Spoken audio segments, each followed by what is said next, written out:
Hey everyone, welcome back to AFTV. Arsenal drawn 0-0 with Burnley. I've got Shaw's. How are you, Shaw? Yes, brother. Sweet, man. Titled this, started titling these full-time videos just to kind of give everyone an idea of just early on where we feel, or where kind of my main emotion is, where I think the fans, certainly us here in the studio, are kind of feeling and going with this. And I've titled it "This Isn't Fair on the Youngsters," and I think that's kind of my biggest takeaway. I kind of feel, without sounding like, I'm gonna try and be really kind of calm throughout this because I'm really annoyed about this result. I kind of feel, how do I put it? Like almost borderline angry at Arteta and Edu for like the position they've put some of these young players in. They've done a lot of good for a lot of them, but we'll go into it. But that's kind of my overriding feeling. What's at the forefront for you? What are you feeling at the moment? Very much similar. Like, we've got these young players that are very talented young players, bro. And it's a thing where, the position what they've been put in, especially in that central midfield and just not having a striker, well, we've got strikers, but in my sense, like a goal machine, like a goal threat, what other teams are scared of. Like, we haven't got that. And then it just leads to them having, look at Saka, he's always got like 4 players on him, Martinelli as well. It's like, I feel like they can't do what they want to do because it's just not, there's not that balance in the team. And that is, due to Arteta and what's going on. So, yes. Guys, send in your videos. Phone numbers on the screen, right here. Send in your videos to WhatsApp, and we'll play them. Get your reactions. I believe we'll have some coming in very shortly. I'm just trying to take everything in. We'll look at the league table. We'll look at our upcoming fixtures. We'll look at what's left for January. But with Man United playing West Ham yesterday, Chelsea playing Tottenham in about 15 minutes, I said this was a massive opportunity for Arteta to get the season really back on track, and you're playing bottom of the league at home, and that's your chance to do it. The thing is, though, when I said on Forever Arsenal that it would be a 0-0, and I think I was trying to be positive in the studio, said, we might nick it 1-0. I wasn't confident for 1 second that Arsenal were going to really go out there and kind of shine against Burnley, because against sides that are compact and make it difficult, Arteta hasn't got a clue. He absolutely hasn't got a clue. That's not fair. When he's got his first 11, it can kind of come together. More often than not, though, we look so toothless. Sure, like, why is that? Why are we as fans here at home getting frustrated about decisions that a manager who's worked with some of the best in the world, like, why one sub? And I know people will look at the bench and say there's hardly anything on it, but really, can give Tavares a go? Tavares for Tierney? Is that not worth a change? Just bring on some of the other young boys as well. Like, it's 70th minute. Like, why does he do this bringing on players like in the last second? Like, it doesn't make sense. It doesn't make sense. And certain players that he's bringing on don't even. I'll be honest. Eddie don't look like he cares, bro. Like, I'll be real. Like, no, I disagree. I thought Eddie gave it a good go today. But in general, I just feel like he don't want to like. He's looking at Arsenal. I don't want to be here, really, truly. Like, the thing is, he took off Smith Rowe, who created the only good chance of the game. Smithy's my guy. Smithy always tries to put in a shift. He should have just took off Lacquer, and look what happened. It's just, bro, it's just the same stuff over and over and over again. And as fans, bro, we're tired. We're tired. Really stale performance. I think it flat performance sets us back massively in this race for the top 4. One Way Football says, I'm so glad we didn't play Tottenham with this team. They would have run circles round us. Burnley. Yeah, he's just shouting Burnley. I agree with that. We've got some clips in.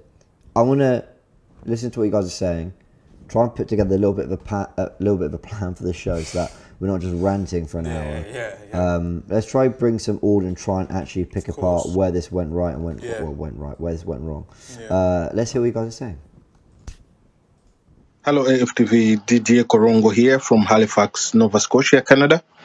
The game today was one of those games that you always wish that you didn't even watch, because you have the ball almost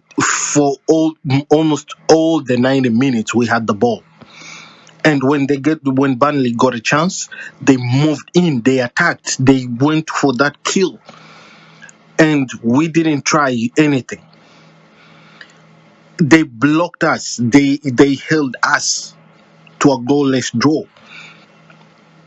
We cannot do that. We cannot afford to do that after we lost 2 major trophies. And the second thing is Arteta is a Pep Guardiola, Alex Ferguson, and Arsene Wenger wannabe.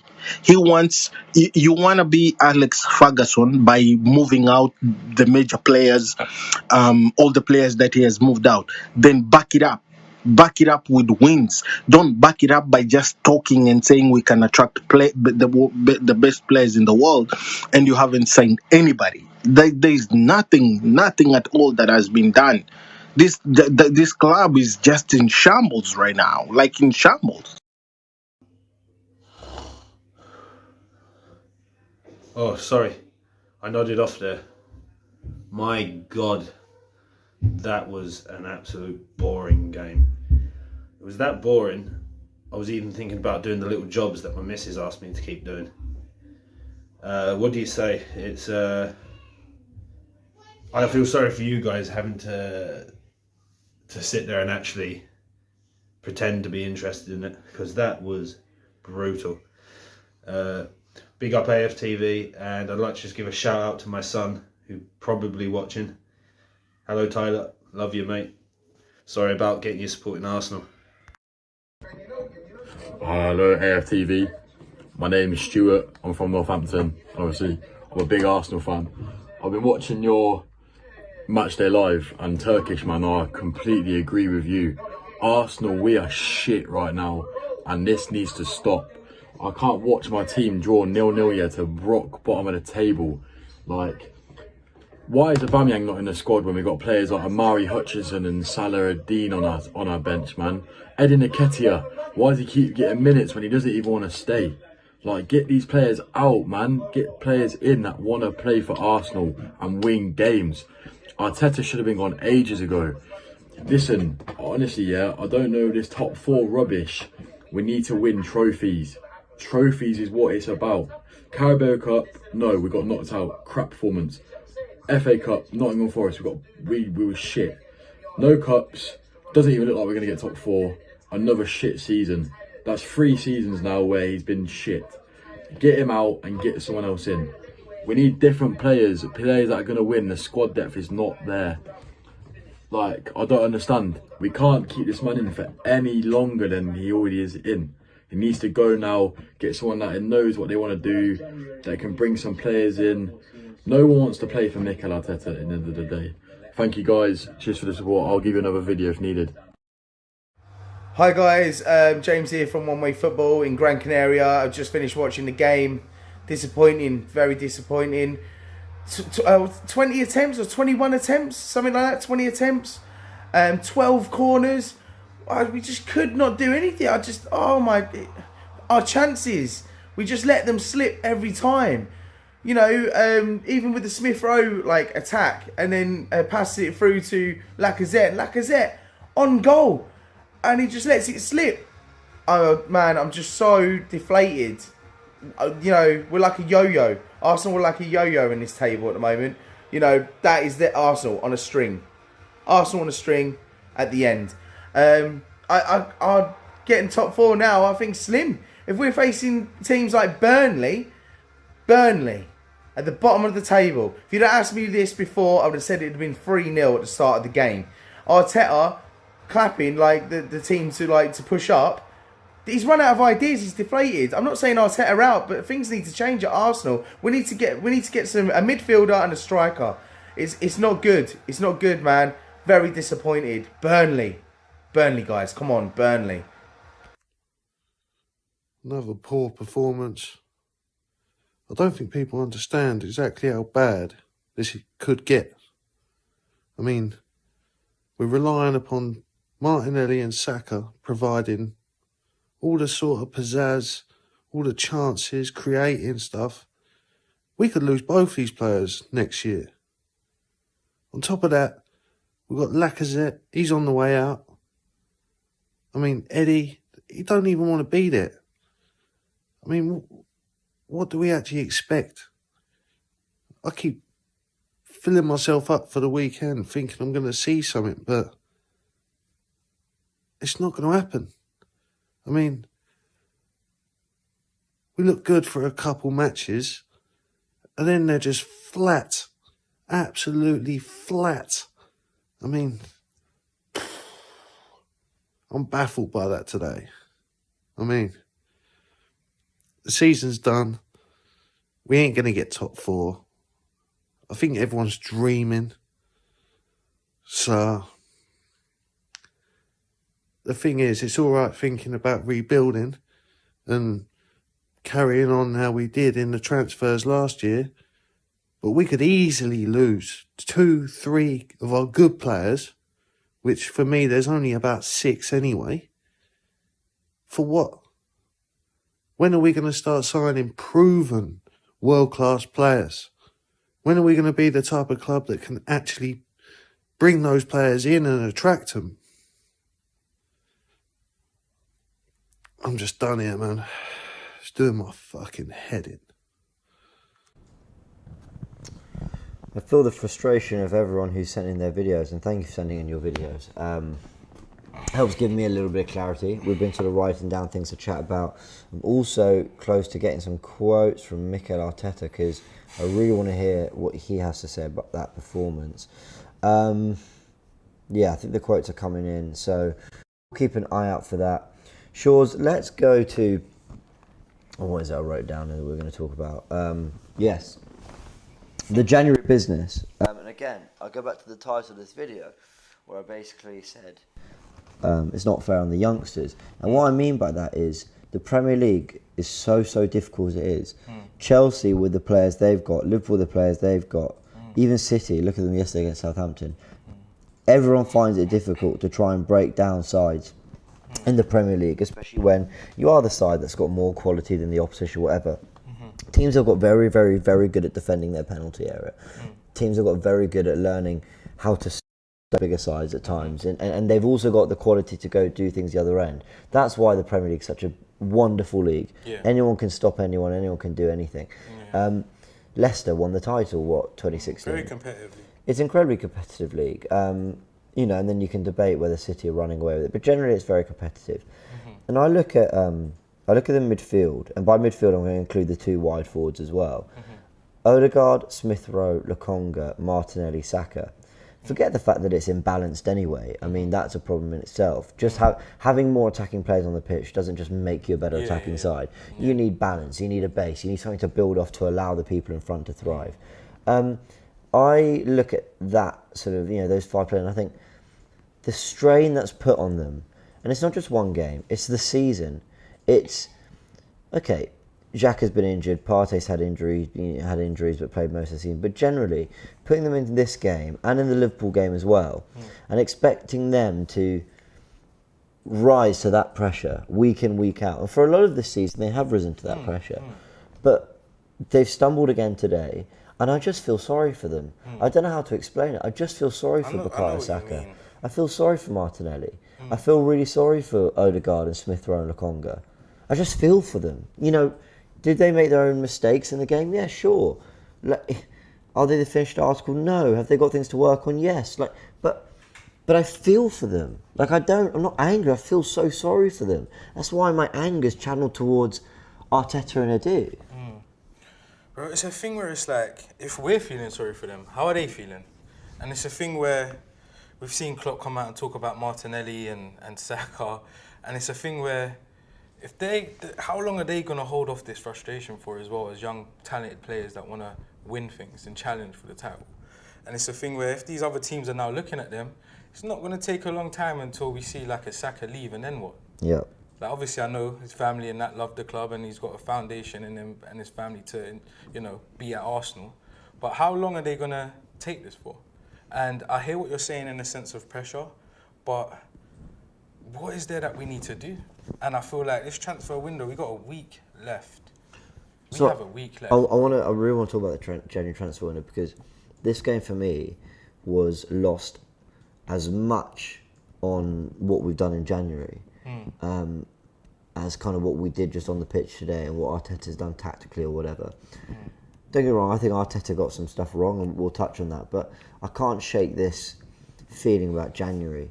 This feeling, this idea that we knew the players we'd have missing because of the African Cup of Nations. we knew that we had a young side that needed some help, some steel, some experience in midfield. And we've put them in a crucial month in that state.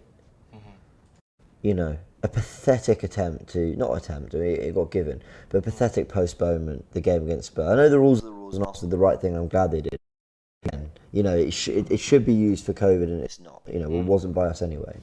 I just think this month's been an absolute I honestly. A shambles, where it is very embarrassing because the predicament what the young players and that we're saying have been put in.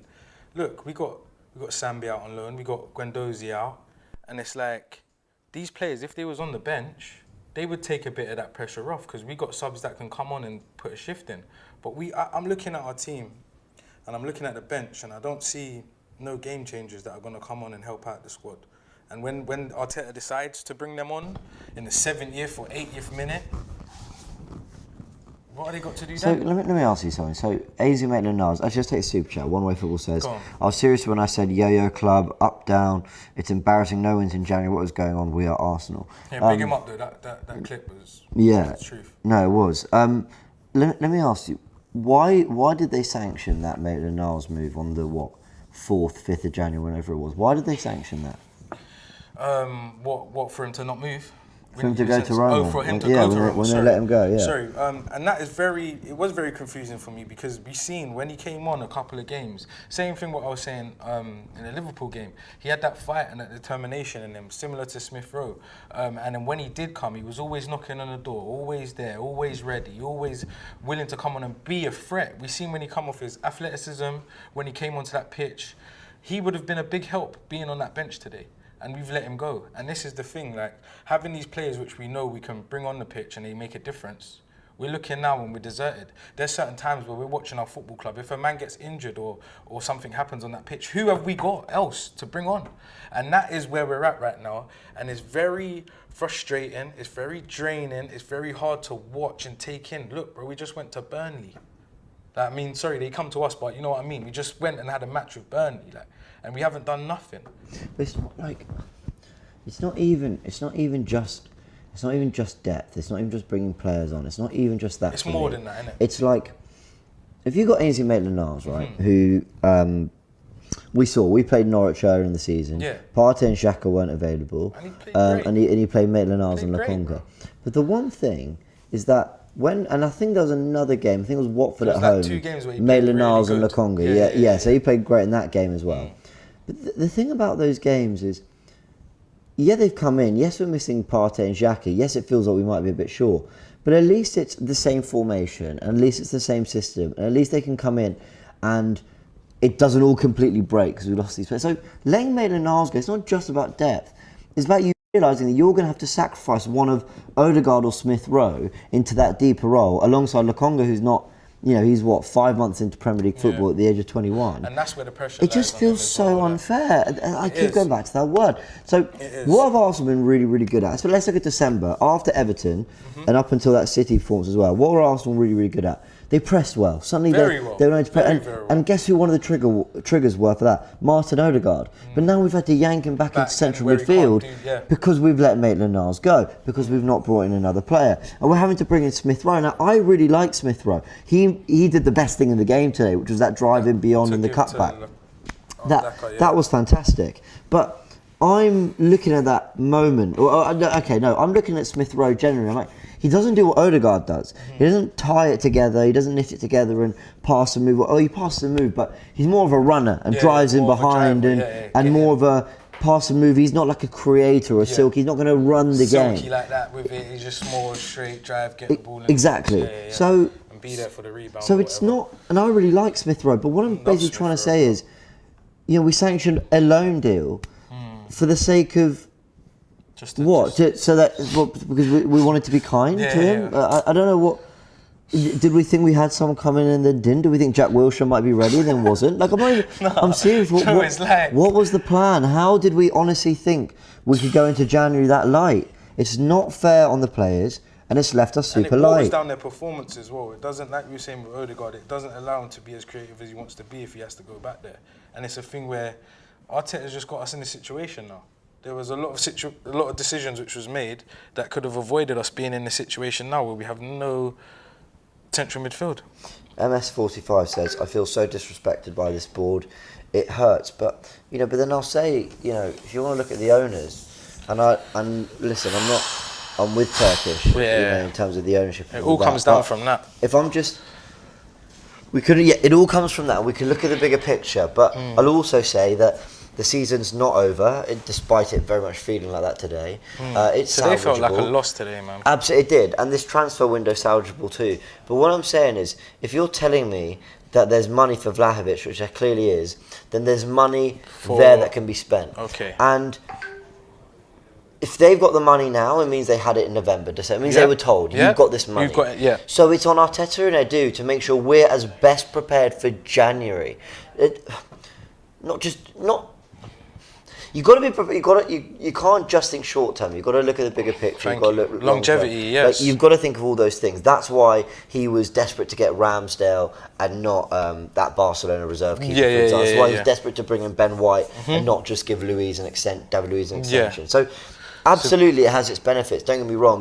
Going for your number one target, not compromising, sure. But maybe in the summer, when there's a whole season to go, we were going into a crunch month, and January has always been about patching wounds and just kind of or trying to give yourself a little bit more. That's what January's always been about. And I just think if we really have £70 million waiting for a striker, go and get one. Then proper one. Then we've had money to address these issues in this month and be ready for it. But again, for everyone who's going to come back and say, yeah, but January's a really tough window. It's not easy to bring in the players you want. Fine, cool. Fair enough. Then find a way to make peace with Aubameyang and bring him back in, and don't let AZ Maitland-Niles go on loan. But tell me, am I being way too simplistic about it? No, I don't think you are. Am I missing something? No, I don't think you are. Is it not that simple? And if it's not, fair enough. I hold my hands up. I'm willing to learn and listen. But there's just certain I moves just you can't don't make. believe how short we've left ourselves this month. When we're fighting for top four. When there was a genuine fight for top four. Let's go into some comments. We've got some videos coming in as well. Rashid says Arteta is a yes man. I don't know about that, but I definitely think he's made mistakes along the way this month. Mark says the problem is Arteta and Edu bring the club to rock bottom. No way we'll get a top rated player to come to Arsenal. It's funny that, because Arteta was saying totally different the other week.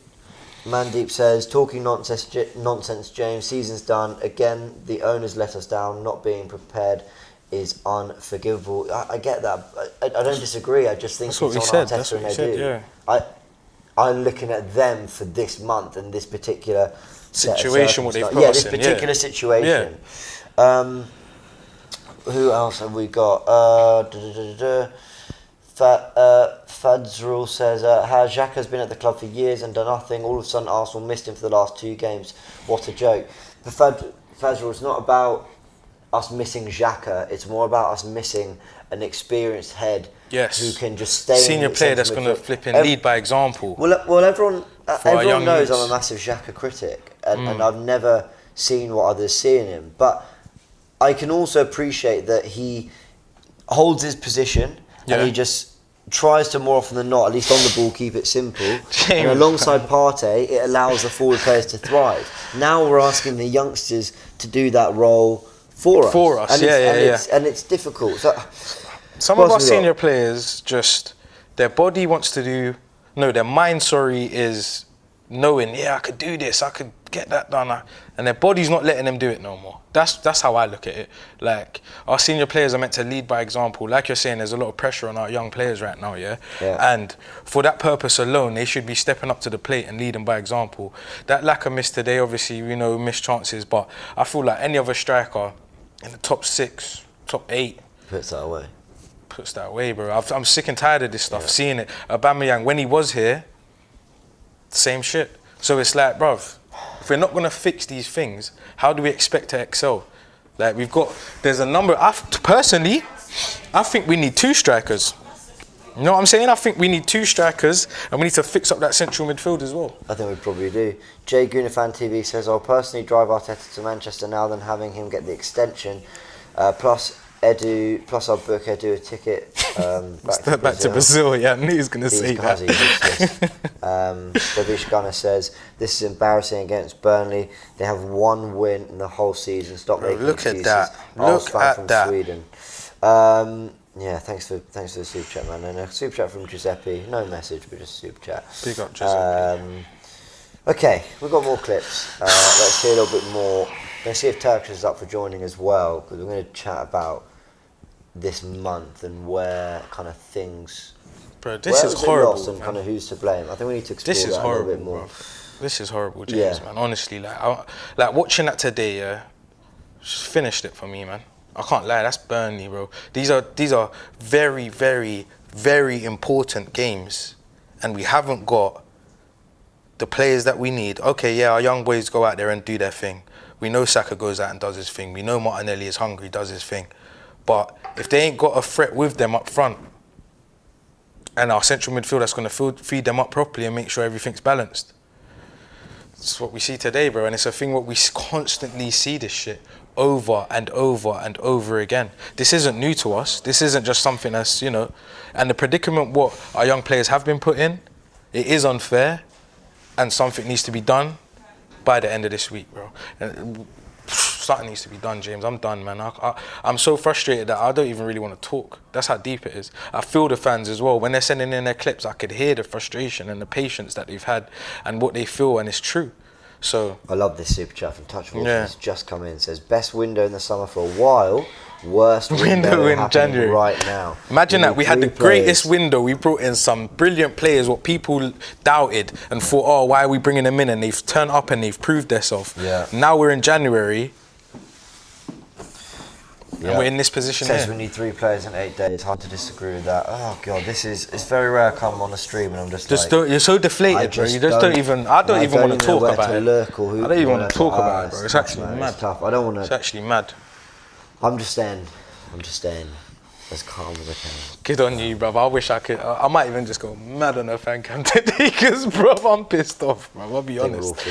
I'm pissed off. Let's look. Thanks for joining me. No worries, James, man. Always a pleasure, bro. Thank you, man. Let's hear what everyone's saying. Yeah, it's Ilya from Berlin. I think it was disappointing performance, but I still support the process, and I think we should trust in Arteta, because we have a team which definitely believes in him. We have a young team, and defeats and disappointments is a part of a process, and I believe even if we won't get in top 4 this season, we'll be able to do it in the next season. And let's be honest, it's the team that you want to support. We have lots of good players, and we have to give credit for that to Arteta and Edu. And yeah, Arsenal was always a team that disappoints you at any given moment. This is why we support them and love them. Hi AFTV, this is Emmanuel from northeastern Nigeria. I don't really seem to understand. For the last 4 games, Arsenal boys couldn't even register a goal. What is happening? The inconsistency in this match, in this in the team, it's should I say it's because of the young stars or so whatsoever, but I don't know. I don't know what Saka was playing today. To cross the ball is an issue. Well, we just hope for the best, but my optimism about qualifying for top 4 is seriously fading away. But well, let's see how the rest of the matches or the rest of the features we panned out. But seriously, the inconsistency in the team, it's kind of alarming. But well, it's fine. Let's see how it goes. Hi AFTV, this is Lee from Zimbabwe. Disappointing game, plenty of chances. The guys tried their best, but just didn't come off. I think Laga is done out here. Man, I'm his biggest fan, but I think this is the end for Lacazette, man, because as a striker, you're paid for the goals. We know he has a wonderful work rate. He's a workhorse, but honestly, he's not producing the goods when it matters. I'd rather have a so-called lazy striker who poaches a goal in a game like this than to have a workhorse who's not producing the goods. So the club knows what to do, but are they willing to do it? I just don't know, man. This has happened for way too long, such an extent that when the game was around 60 minutes, I knew we weren't going to get a goal. Actually, we're actually lucky to get a draw because this is like same old Arsenal, man. Nothing changes. You're Arsenal Fan TV. This is the end of our season, and I think fans shouldn't start calling Aubameyang's name like he's going to do anything for us. He's not looked interested in playing for us. He has no commitment at the moment, and he's going through issues in his personal life. Arsenal is not his first choice or anything. We have to accept that and move on. It's like trying to convince your ex or something, yet they're just not interested in you anymore. We are on now. We have to look for better players, better quality players, and we need to get like strong players, West African, big stature and stuff in the midfield, because we don't have players to bully people when times get hard. Anyway, end of the season. Let's get our 8th. See you next season. What's up, guys? Javi from the US here. I'm so freaking livid. I went to sleep at 3 a.m. yesterday. Woke up at 8 a.m. so I can watch the build-up on AFTV, all of this crap, and I watched this fucking shit. Lacazette, bro. This guy can't score at all. It is insane. This guy was a virgin until the age of 25 because there's no way that guy ever scored. It's insane. It is freaking insane. And you know what the saddest part is? That we are not even halfway through this actual rebuild because we still need a backup right back, another center back, 2 guys in midfield, a winger to rotate with Saka, a winger to rotate with Martinelli, and we still need 2 strikers into this stuff. That's minimum 8 players. Oh, and a backup goalkeeper. That's 9 players that are still missing so that we actually have a squad that has quality in depth as well as a starting 11. Look how many more players we still need. It is insane how far behind we actually are. And these next 10 days of the January transfer window are not only going to determine whether or not this remaining half of the season will be bearable, not even successful, just bearable to watch, but whether or not we're going to be successful in the upcoming years. So with this Vlahovic guy, if we can't get him right now, bro, let's buy him and load him right back to Fiorentina for the next 6 months if he doesn't want to make the move now, just so that we can beat out our competition to this signing. It is so sad how far behind we are compared to the other teams, how much we still have left in this rebuild, and just how poor the finishing was today. We're back, and Helen's joined me from the game. How are you? Not very good. I'm well, but I'm not happy. I'm glad you're well. Yeah, we've been sitting here frustrated with... Oh, apparently your mic's not on. There we go, that's all right.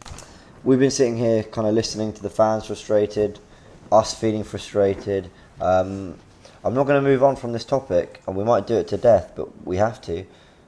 January, this month, the business we've done, forget just the results and the performances, because, among all the rubbish, I thought the performance at Anfield was admirable, and I thought the performance against City was good. But we've left ourselves so short, and I feel so angry at Arteta and Edu. I feel like they haven't done their job. Do you know what I mean? Like, I feel like this isn't just you tried but you got it wrong. I feel like you haven't done your job. Well, they haven't done anything, have they? I find, like, do you know what I mean? Like, it's slightly different to, okay, you tried to do something, it didn't work, or tactically this didn't go right, or you brought in a player but they're not as good as you thought they'd be. You haven't done your job. They have known they've known for years. Like, they've known for years. They're not planning for it for years. But I'd have said they'd have started planning from the end of last season, going into the summer of 2021. They'd have gone, right, we need to bring in players in these areas. But let's be aware that come January, we're going to be probably quite short. A list of players that were going out and a list of players that should be coming in. Yeah, basics. And to sanction some of the exits when we don't have players available, even weird ones like sanctioning the Pablo Mari loan deal, which, don't get me wrong, firstly I quite like Pablo Mari, but I get it, he's not going to play as much as Gabriel's there. Okay, but what if What if you play a Mari so that a White or Chambers can go into midfield? You know, what about that? What about keeping a little bit of depth so we have a little bit of flexibility? You guys don't know Cass because he doesn't do interviews, but we were talking to Cass who works with us, and he made a great point. He went, it's not even just making changes, he isn't just making substitutions, it's formation changes, it's tactically trying something different. How have we allowed ourselves to go into this month so short-handed, Helen? Lack of experience. Yeah. In the people running the club? I would, yeah, definitely. An established management leadership team identifies with certain strategies. What you're talking about is a strategy. Yeah. We can't see a clear strategy. Yeah, we brought in the great signings that we've all been happy with over the summer, but something we were speaking about from November, not even in January, was, all right, we had an awful start, but somehow we've come together, we were in a good place, we went on a run, we were winning a few games. A key area we identified as fans was the only chance we will have to build from this is the business we do in January. We knew we couldn't do a lot of business, but there were key areas within the team that needed a little bit more. Midfield was one of them. Yeah. A striker was one of them, because we knew Lacazette from last season that he was going to go at the end of this season. Yeah. So it's just very simple things that, I don't know. It looks like they've focused more on getting the wage bill down as opposed to strengthening the team or the squad. The squad looks light, very light. I don't know, guys. I don't know how many other ways I can say it. I just... Okay, all right, fine. So let me flip this then.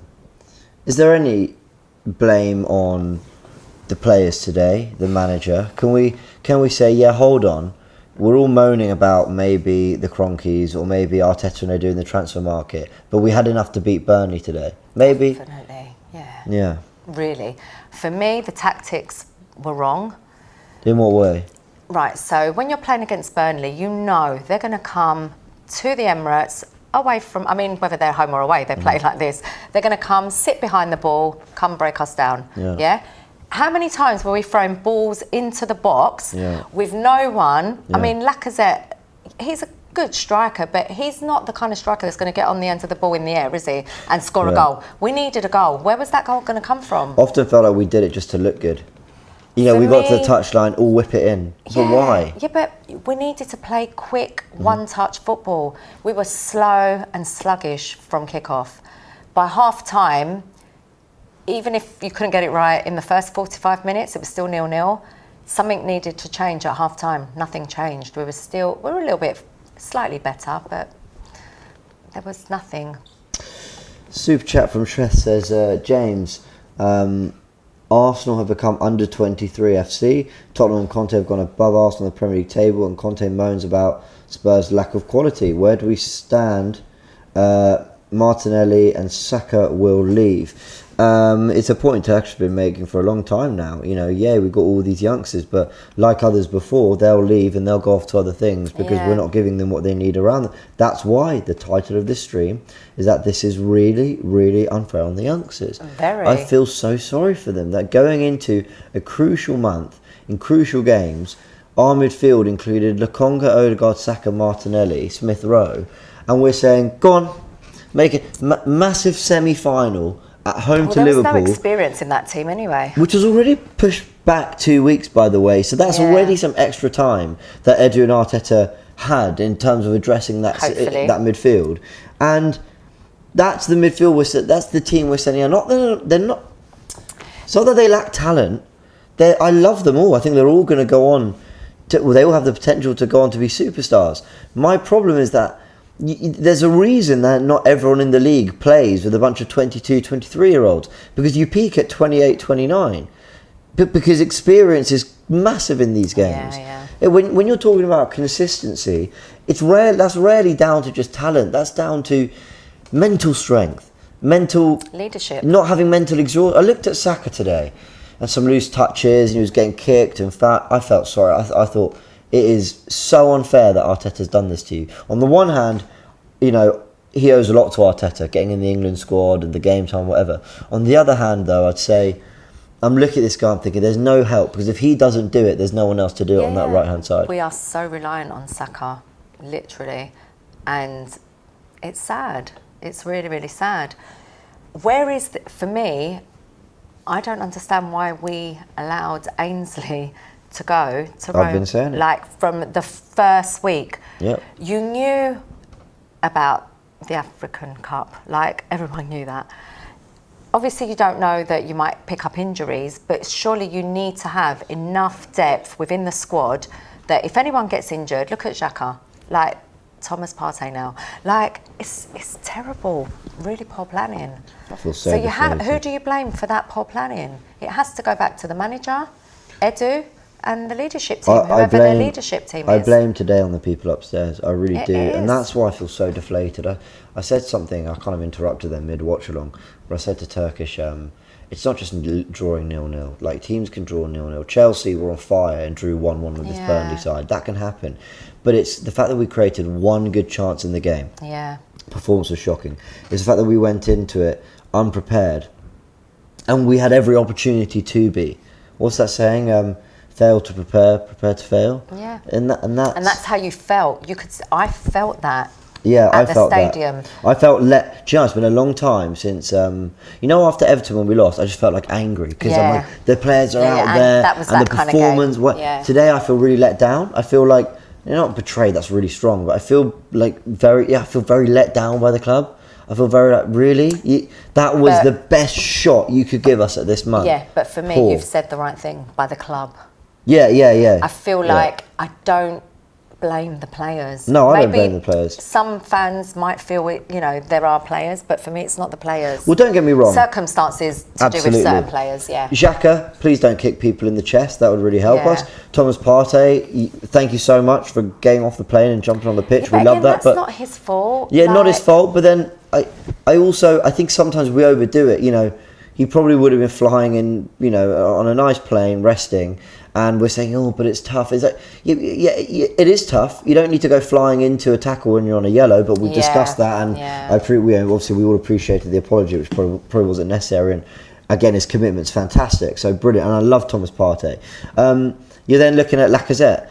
Please score your chances. Oh my God, yeah. And I'm always one who says, I always defend strikers and I say you give them one chance a game, you can't really blame them. But if Nketiah takes his chance at Everton, which he should take us in front of goal, his chance against Nottingham Forest, which is in front of goal, Lacazette's today in front of goal, should have done better with the one against Liverpool in midweek. I'm looking at all them and thinking, come on guys. Yeah. Something, I think Lacazette's really struggling with confidence in front of goal at the moment. I don't think I've seen...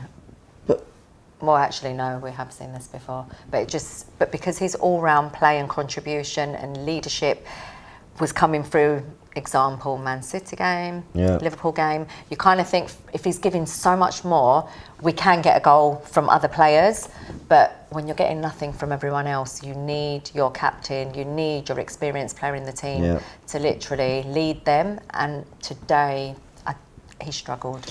We've got some more clips to go to in a sec. Just very quickly, super chat from, I've got it here, Goran Talis says, Mikel and Edu will be responsible for the technical recommendations we make, the players we sign. Arteta is equally culpable for this window. I completely agree. That was a quote he was just reading out. And yes, I completely agree. A lot of people are now commenting about Lacazette. Alpha saying, you guys are not speaking enough about the manager. Alpha, I completely agree. Let's talk about that in a sec. Let's go through some clips. And then I've got a point I want to make about Arteta and where he might have lost it for us today. We'll chat about that in a sec. Hello, AFTV. This is Desmond from South Africa. I only have two things to say. First of all, our second team is not good enough to give us top four. Our first team is. We are a completely different team without Xhaka and Partey. We need to strengthen. Gunduzi is away on loan. If we can't get a midfielder, let us recall our own. Arteta should stop being stubborn. Number two, Ainsley is better than Lokonga. I don't understand why Ainsley went away on loan when we knew the Partey was going to go away to AFCON. The last match Ainsley played, he was man of the match. That's all I'm going to say. Up the Arsenal. Hello people, this is Philip from Hanover, Germany. Big up AFTV for giving us this opportunity to express ourselves. I need this to just, get this out of my mind. First things first is we lack experience in our midfield. We lack experience generally in our team. Both on and off the pitch, the coach is a very, very inexperienced coach. I don't think he's even fit for this job. The team, young team, talented, but there's just so much inexperience. And this shows that we have an experienced management in its capacity. I feel like if we don't get top 4 at the end of this season, Arteta has to go. No one should say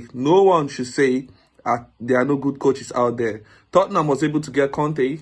There are definitely good coaches. If we need one, we can even get the coach from Atletico Madrid. He's a good, experienced coach. I feel like he's going to do better than Arteta any day, anytime. So please, at the end of this season, no top 4, Arteta out. We shouldn't back this. Fuck this, trust the process. We ain't going to trust this process if we're not getting top 4 at least. That shows he doesn't have good techniques on the pitch. His style on the pitch of play doesn't work.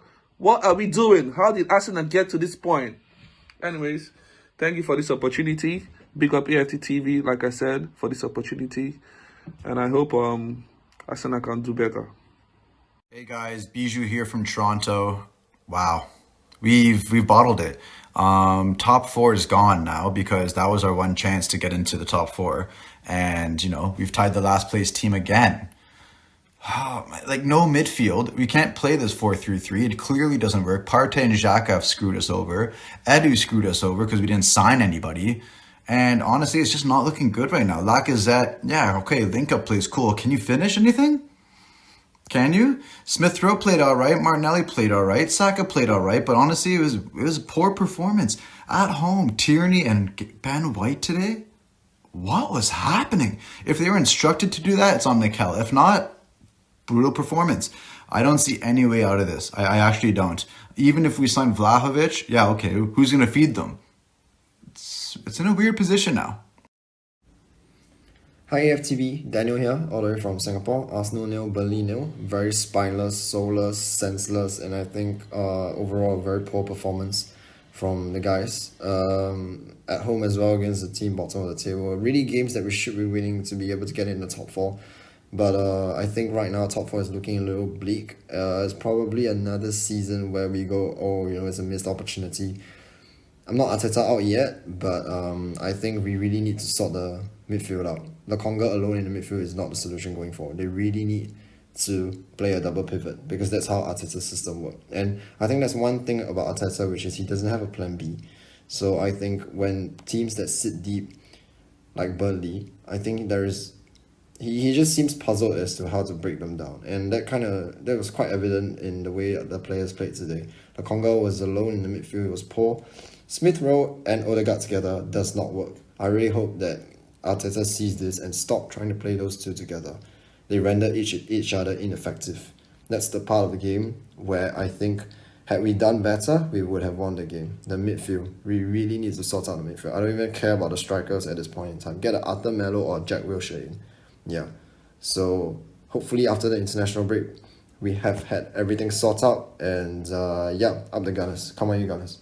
Such a frustrating result, especially after all these efforts. We could see what Burnley were trying to do, giving us all these useless corners, because we obviously will lose all our aerial duels against them in their box. And Tierney kept doing the same mistake by giving away all these aerial crosses. I mean, it was insanity. I think we should have kept the ball on the ground, and we've been relying too much on Saka. I am afraid on him that he will get burned out. He obviously needs a rest. And Edu and Arteta have the easiest jobs in the world. First of all, our two main holding midfielders get sent off in 2 games in a row, showing you that we need a holding midfielder in the team. And now we have 75% possession, all these chances to score, 15 corners, I guess, in 1 game, and we lack to score goals. We lack sharpness in the final third. And it's all showing you that we need a striker up front. I don't know why it's taken them so long. And if they knew they can't sign anyone early this window, they should have given Jack Wilshere a contract at least until the end of the season. I'm sure we would have had much less trouble with him in that midfield this month. And Arthur Melo is an excellent midfielder. He was excellent at Barcelona, and it was such a shock when they traded him for Pjanic. And you know what? If Juventus are ready to give him away, only if it was for 18 months, get him. He's still better than Xhaka, faster and stronger, amazing defensively, gives great through balls. And remember, he played with both Leo Messi and Cristiano Ronaldo. Big up you Gunners. Guys, I actually love you guys. I like the Arsenal fans who come to kind of engage in this content and send in their videos, give us their thoughts. Like, you guys are the best. You give me clarity on things. It's very, like, I always think, I don't know about you, I always think my best kind of reactions to games are when I've just been able to kind of sleep it off, wake up and then kind of look at it. Right now, I'm still fuming. I'm still so annoyed. I'm annoyed at Lacazette that he's missed that chance. Again, he's missed such a good opportunity at such a key time. I'm annoyed at Arteta. I'm annoyed at Arteta and Edu for the window. But we're going to move on from January. We're going to talk a little bit from a tactical perspective about Arteta. You were making the point that you could see it, obviously you're at the ground, and the beauty of that is you can kind of see what's going on away from just what the TV is showing you. And you're making the point that Martinelli and Saka were really wide in the game. They were so to the line, literally. And there was just too much space. At times they were in good positions and they've got no one near them. Martinelli's turning, going back, in and out. Like, support him. Like, you needed someone to run on the inside sometimes, or over the outside. Yeah, it was painful to watch at times. I was, you said something that triggered the thought in my mind where you said, Lacazette's lacking confidence in front of goal. And I think that's so true. But then if that's, his role is also to drop really deep. But if you look at kind of the 3 or 4 best goal scorers in the team. The thing is, when he drops really, really deep, he can't then be in the 5-yard box or in the box sometimes because he's back trying to win the ball or press. It's incredible what Arteta asks these players to do, right? Because let me just use 5 examples, right? What would you say is one of Lacazette's best qualities? For me, and it's gone under the radar because we've not seen it for so long, but he's actually in tight areas in the penalty area. He's got strength. He's got strength. He's got kind of quick feet, which you'd be surprised you wouldn't think, but actually in tight areas he does. So I kind of want him near goal. Smith Rowe, it's his energy, his ability to get him beyond. So we put him in a team where we're kind of shoving him more wide to the left, kind of more as a central midfielder. Fine, I know we were light in that area. Martinelli, he's got goals in him, so it's all the way out to the touchline, and we're asking him, can you please beat 3 men? Bukayo Saka as well showed at times last season that he could make that out to in run, get near goal, score some goals. What we're saying, go hug the touchline there. You then got Kieran Tierney. The one thing he did so well last season was always have the better of his fullback, bomb up and down, just be an absolute outlet down the left. You felt all our best football came from Kieran Tierney and the outlet he was down the left-hand side. And in recent weeks, we've told him to kind of sit back and be a little bit more reserved in his play. But we had 3 centre-backs on the pitch anyway. The formation, it boggles the mind, doesn't it? I thought we would have gone possibly to the 3 of them at the back. Yeah, at least for the sake of trying something different. And hug them in a little bit to get more intricate passing and quick football. But we didn't. He didn't once think to get Martinelli and Saka a bit closer to goal. I just think they needed to be closer to each other at times. But do you remember? Because, all right, Sambi was in the middle with nobody near him. I know, that's why I felt sorry for him. I won't get on him. And no, it's not his fault, but I'm saying there was gaps all over the pitch. Whereas if we'd have just changed the formation, even if we were flipping in and out of different formations, again, that may have been more productive in breaking them down, because they come and park the bus. We know that. We've all watched football at at the lowest of levels. We've all watched it. Sunday league or whatever, or take your kids. Even at that level, sometimes you see a manager go, swap wings. Totally. Saka, Marte, swap it, just because they're kind of sussing you out. You suss them out, give them a different problem. The fullback's doing okay. Go test the other one on the other side. We did that often in games. We haven't done that for weeks now. I don't know why. We didn't see it today. At not one point. I find you don't have a lot on the bench. We Liverpool. We haven't done it for a little while. I agree. We do. We have some more clips coming in. Okay, good. was going to say something about Arteta, but you know what, we'll save it to after. I don't know, guys. Trying to make sense of that. That was really tough. Let's see if your video is going to help make more sense of it. Hey, AFTV. How's it going? Well, you know, I can't really fault this the effort this player has put in. To be completely honest with you, I just feel when it comes to ability, we're not there. You know, starting gameplays that, you know, Lukonga, for instance, good player. I like him, but it's like he's just so safe and he plays so safe, and you can count how many times he actually, you know, like passed the ball forward, and that's a problem, a big problem that, you know, has to be resolved. Lockout, like as well, but it's like, you know, he comes late. You know, when Smith Rowe drove in, if Laka was there on time, he has more, you know, space to, you know, finish up that chance. But it's like just little itty bitty things is what's killing Arsenal. I'm just happy we didn't lose that game because we could have easily lost it. A different day we would consider a set piece, and that's, you know, that's game over. But come on, you Arsenal, we go. Hey guys, Sunny here from Perth, Western Australia. Disappointing result today, very frustrating. Second half was a lot more positive, but couldn't get the ball in the back of the net. Thought Emile Smith-Rowe had that good chance. Nick Pope, by the way, made 3 or 4 big saves today. Lacazette missed that opportunity as well, which was a bit frustrating. Should have scored. They had a few chances themselves. They could have nicked in the end there, but we were really pushing for it. Couldn't really get the ball in the back of the net. What can you do? Don't think you could blame Arteta today.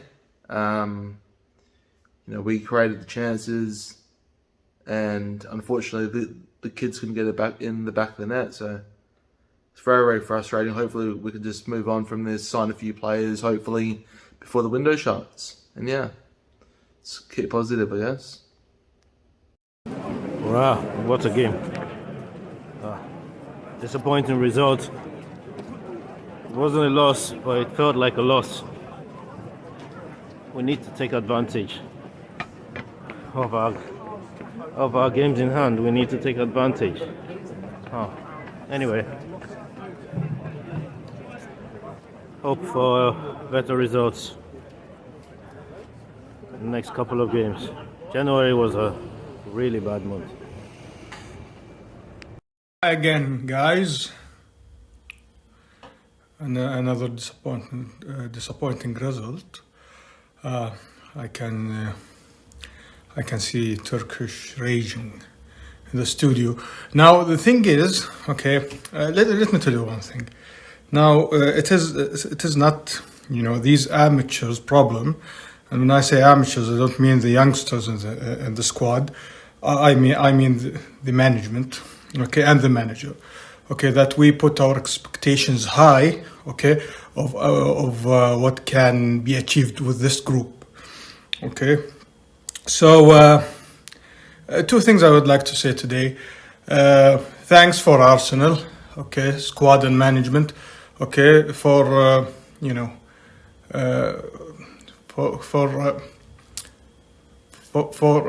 you know, I'm losing the words actually. I don't know what to say, but thing is, even my friends now stop mocking me for being an Arsenal supporter because it's no fun anymore.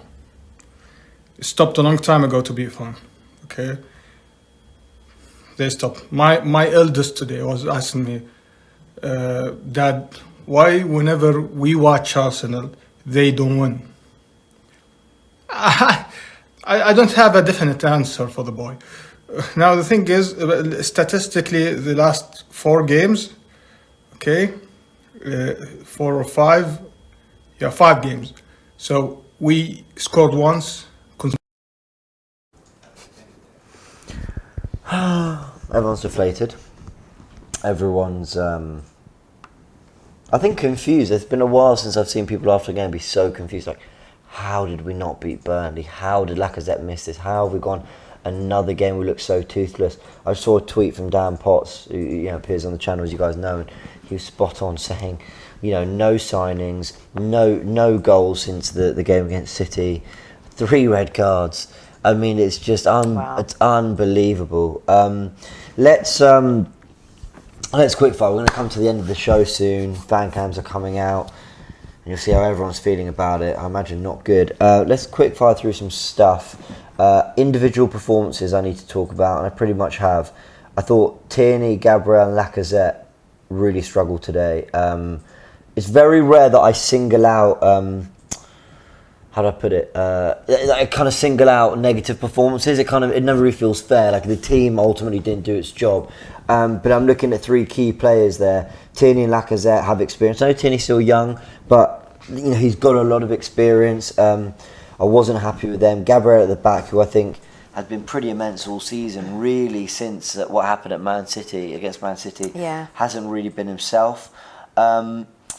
The red card appeals from Arsenal against Burnley. I think there are 2 red cards in there. Definitely. I think Westwood, I think it was, gets away with not getting a second yellow. Unbelievable that he didn't, especially with what Gabriel was sent off for against City. And the stamp on Tierney, or the stamp, the studs into Tierney's leg. What did you make of those decisions quickly? I just think, why does VAR just turn up when it wants? Like, they have to be consistent. I mean, if it was as bad as it was, in real time to me, because it was on my side of the pitch where I was sitting, the Tierney one, it looked that looked like a red to me. But obviously, when you're in live motion, we're expecting VAR and the people that are there to do that job to do their thing. So I don't know why that wasn't reviewed. I've seen us suffer from plenty of those, whether it be Xhaka or Aubameyang. I've seen us have plenty of red cards go against us for that kind of thing. But then again, we talked about the second yellow as well, so that there are opportunities there. And again, it's not poor officiating isn't the reason we've not won today, but it also needs to be talked about, because I thought the referee generally had a good game, but those were 2 key moments that really should have gone our way and didn't. I felt he tried to let the game flow. But he allowed time wasting way too much, and that killed the game as well, because that's part of their game plan. Completely agree. Let's look at the league table. Arsenal, after that result, stayed 6th place. They gained a point, which means that they're a point behind West Ham with 2 games in hand, and they are 2 points behind Man United with a game in hand as well. So climbing them is in our destiny. Spurs, though, who I believe are drawing at Chelsea. If they are, let me just have a little look. They are still drawing at Chelsea, which means they go above us by a point. We really need Chelsea to win that game and do us a big favour. I always think Chelsea have enough to secure that 3rd place. So really, it's about us wanting, you know, West Ham, United and Spurs to stay in and around us as much as possible. And we've got Wolves next, who've been terrific, so that's not going to be easy. They're playing well, and if they win, they go above us as well. Yeah, absolutely. Because we're away, so... Now, I'm just trying to get the quotes from Arteta's press conference. Let me see. He has confirmed that the players are going to Dubai. Have fun. Enjoy. He says that they need a different environment. We need different players. We need new players. Sort that out. I don't know when they're going to Dubai, but I hope it's no time soon, because you've got some work to do in the January window. This week. They'll be going this week. I'm being slightly hyperbolic. I mean, they're going to, obviously, no matter where they go, they're going to be able to get, well, it won't affect whether they can do business, I imagine, but that should be the focus. Lots of business gets done in Dubai. Maybe they'll be there on business. Absolutely. He was asked about whether Aubameyang will go to Dubai. He says, we'll see what the situation is. I don't know how. It's been going on nearly 2 months and we still don't know what's going on with this situation. It's unbelievable. I feel like it's now stubbornness, if I'm honest. You can't... Listen, Aubameyang wasn't having a great season, but you can't tell me that we don't need the depth, we don't need the help, we don't need another option. Today was yet again another example of needing our highest paid player available. Whether you're picking him or not, we're paying him, he's our player, he should be included. I don't know what's happened that's so bad. That's what we're waiting to find out. Oh, apparently my mic's died. Is it back? Oh, I'm back. All right. Well, don't worry. You're a bit like Arsenal today. I know, all over the place. Sometimes we turn up, sometimes we don't. Sometimes we're out, We've got some last clips. We're going to round off. Let's do some final clips. Just as Arteta has said this, asked about transfers, he says, it was what we planned, but the market is difficult. It's a lot to manage, and we have to make the right decisions with the players that we believe are going to help us. He's being very vague, as always, because if I'm honest, I don't think Arteta and Edu really know what they want to do. I think they went chips all in for Vlahovic, and that isn't looking like a deal they thought they could do. And I think now they're sat there scratching their heads thinking it could get drastic. Now, sometimes that can work. Tomiyasu was left late in the window in the summer, and what a signing he's been. I agree, yeah. But was there a queue for Tomiyasu queuing up? Yeah. Well, but maybe... I mean, yeah. And I don't mean that with any disrespect to him. Yeah. But I heard Spurs were looking at him, but there wasn't lots of other clubs. Yeah, well, I think... Whereas this one knows he's got options. It shows that there might just be a good option out there that maybe hadn't been considered out of nowhere, and suddenly they make a massive difference to the team. Who knows?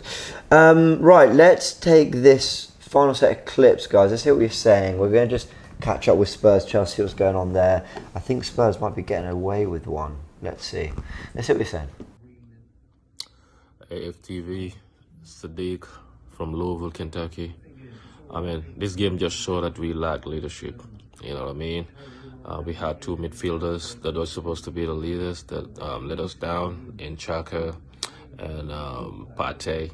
But more than anything, I question the decision of Mikel Arteta of trying to play somebody that just got off the plane from AFCON. You know what I mean? I thought there was like a period for him to be quarantined anyway. But then that was a poor decision from him. And in the game today, I thought the Smith Rowe shouldn't have come off. He was the most likeliest to score, and you took him off, and then bring a striker who did okay when he came on. But then in the last 10 minutes, we should have brought on some more attacking options, like Nino Tavares should have came on in place of Rob Holding, for example. Well, he did nothing. He switched nothing. All we did was cross against like them big centre backs, and you expect like a different result. It's just a poor game, you know. All right, peace out. Arsenal Fan TV. We need to send Arteta back to Man City. We don't need him. Just rip up that little 2-year contract and whatever they're trying to offer him. And then Ketia, just sell him, man. If the guy don't want to sign a contract, sell him, innit? Get him off the books quickly. And we ain't getting fourth, people. I've said this since the start of the season. Yeah. It's like, you need goals, man. Our midfield ain't scoring that much. Our strikers ain't scoring that much. So how the hell are we going to get into the top four? Come on, man. And look at this game today. Pants, bro. Pants. Hello, AFTV. This is Dami from Redding, California. It's a sad one. You have to wake up early to catch a game, and this is what you get. A very drab, dull match. You can see the players running with tired legs. I don't know if they haven't recovered from the Liverpool game yet, but I think another angle that I see is I feel maybe the team is distracted with some things happening off pitch. Maybe there's something wrong in the dressing room. Maybe the transfer window has been distracting. Maybe I'm just throwing things out there, because the Arsenal we saw in December is not the same. And I know that the team is light, but I feel like there's more happening behind the scenes. Like you can see Lacazette's body language. It's just something that there's no cohesion in the team right now. So hopefully at the end of the transfer window, when everything is settled and all the rumor and everything dies down, maybe the team will get a hang of what they need to do again. But yeah, I'm not keeping my hopes up about top 4 right now. Just taking it one game at a time. TVG from Australia, what a wasteful 90 minutes of football. This shows that we don't deserve to be in any cup competition. We don't deserve to be anywhere near Euro. We don't even deserve to be in the top 4, top 6 in the league. After seeing how disappointing performance we played against Burnley, we can't even beat Burnley, who are at the bottom of the league You know, they are good side. They are. We are not underestimating them. This shows how experienced and organized they are, and how much we lack in quality in the squad. You know, no, in this transfer window, no one's gonna come seeing performances like this, seeing how worse we have been from the start of the year. And yeah, I must say, Man City, please take Arteta. I don't care. I want him out. He is inexperienced. He's clueless, and the board is incompetent. The owner is useless. You know, we need to restart again. I don't care. Restart. We are not acting like a big club anymore. I'm sorry. Cheers. I'm gonna keep my head down. Guys, thank you so much for everything you sent in, trying to help us make sense of what's been a really disappointing 2 points dropped. For what it's worth, Thiago Silva went down in the box after a bit of pressure from Harry Kane, and it got a Spurs goal disallowed. So listen, I'm happy because it's against Spurs, but I'll tell you what, I wouldn't want that going against me. Any final thoughts? Helen, we've looked at the league table. We know now Arsenal don't play for 18 days. That's nearly 3 weeks. And we know when we are back, it's Wolves away. We know that there's 8 days left of this transfer window. What more can we say? Arsenal, go do some business if you really have any ambition whatsoever to fulfil what you've told the fans. Yeah. I would like to ask one, because I think we've really said our bit on this show, even before you jumped on, about the lack of preparation for January, how short we left ourselves, and that it was just a criminal act, you know, to go into January in this situation, sanction the Maitland-Niles loan, you know, all those things. We've covered that. But I'd like to ask you one thing, because I said after the City game that I was so impressed with that performance, I'll give Arteta, this was January 1st, by the way, where I thought we were signing some players, but I'd give him the rest of the season, because he got us in a position where we're in a top 4 race, and I'm willing to see if he can get us over the line. And I'm going to stand by that. I'm not going to flip-flop. I'm going to stick with that. But I want to see him show that he's got something else about him as a manager. Show me that when we do get to 65 minutes and plan A hasn't worked, that you might just switch the wingers, that you might go to a 3-4-3 to see if you can get your fullbacks higher up the pitch, that maybe you can look to, I don't know, be creative in your use. Could you bring in... I was about to say, he needs to be more creative. Yeah.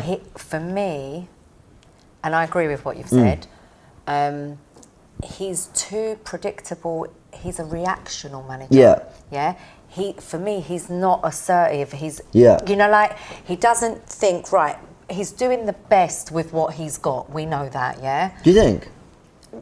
To a degree, yeah. To a degree, sure. Yeah, because he hasn't got the luxury squad of Chelsea and other teams, and United, the obvious. But I don't think there's so much more you could do, because I'm sure you've covered this before I got here, but there's so many other players that we could have used in different positions. You could put Ben White in midfield. You could put like Callum Chambers. They're obvious ones. You can change the formation. There's so many other things, given the personnel available, that I feel at times he's a bit scared to do. But you see what it is, Helen, right? I feel there's fear in him. Yeah, and I know exactly what everyone's going to be saying. Watching this, there'll be people in the comment section saying, hindsight's a wonderful thing. You can say that now. These are basic things. This isn't hindsight. It's not even about them being basic. It's common sense. I'm not even saying that the things he started with or tried to do are wrong. He's tried. I just want to see that when it gets to 65 minutes, he can go, okay, it didn't work. Let me try something different. Ruthless. Let me try and mix it up. Absolutely. He's not ruthless. Now, Spurs fans were getting annoyed at Antonio Conte because he was playing Matt Doherty at left wing back. Sure, it sounds terrible. It doesn't look like it worked. But he knows he doesn't have the tools he wants and needs, so he's trying to find another way to make it happen. And Arsenal, I don't need them to do that from minute one. He went out with the team I expected, and to be honest, I don't think I could have expected him to do any more with the players available. But you know what I do expect? Again, that you go, Saka, Martinelli, why don't we swap? Because also one's left-footed, one's right-footed. Maybe they'll have a little bit more luck with their delivery into the box if they switch wings. Maybe we tell Smith Rowe, you're playing too deep in midfield. Why don't you go right alongside Lacazette so we can press a little bit better, but maybe you can get him beyond.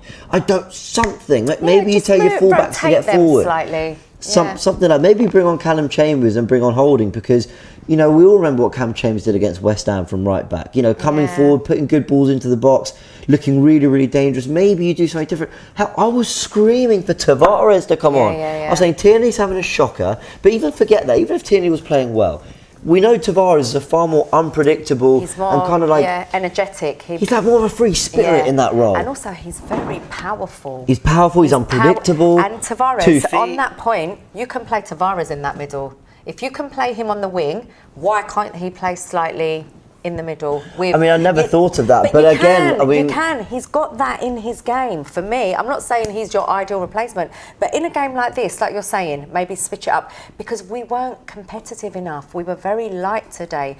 Burnley are a physical, and even against Liverpool, it was exactly the same. We were out-muscled in every department. They played such a big team. We could not compete with them physically. We lacked it's power. physicality. We lacked power.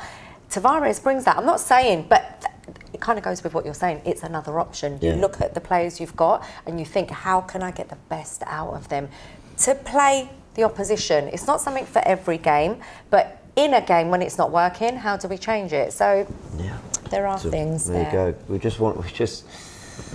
just mix it up, I think is what we're saying. Giuseppe the Super Chat says, love Arsenal, but no attacking drive, it's frustrating. Passing back and sideways, when we pass and move forward fast, we're a threat. Defensive style is our downfall. Was there? Yes, a couple more Super Chats. Saram says, average since 2008, cycle goes on. Youth project, British score, then injuries, lack of squad depth.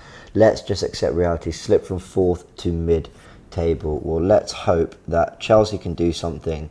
We stay in that pack. Spurs don't pull away, and and do hit the reset button and leave January behind us. That's the plan. Awful January, but if they can make a couple of signings, you know, we have to just know that once we start scoring, once we start winning, you know, we'll get points, and it can change very quickly. But it can change very quickly. Jay Gunifan TV, Villa want to buy a good centre mid in Bentancur, 16 million from Juventus, and this will boost them to get Vlahovic. This shows how persistently stubborn Arteta is. Yeah, Bentancur, what a player.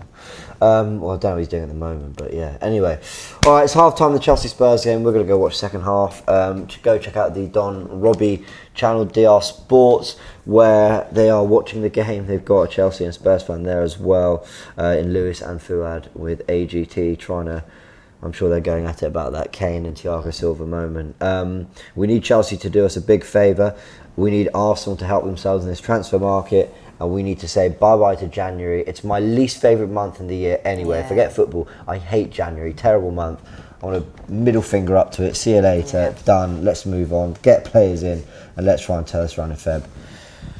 Round it off there. Yeah, Thank definitely. you, Helen. And thanks for joining us, guys. Like, subscribe. Fan cams are coming out. We'll see you later.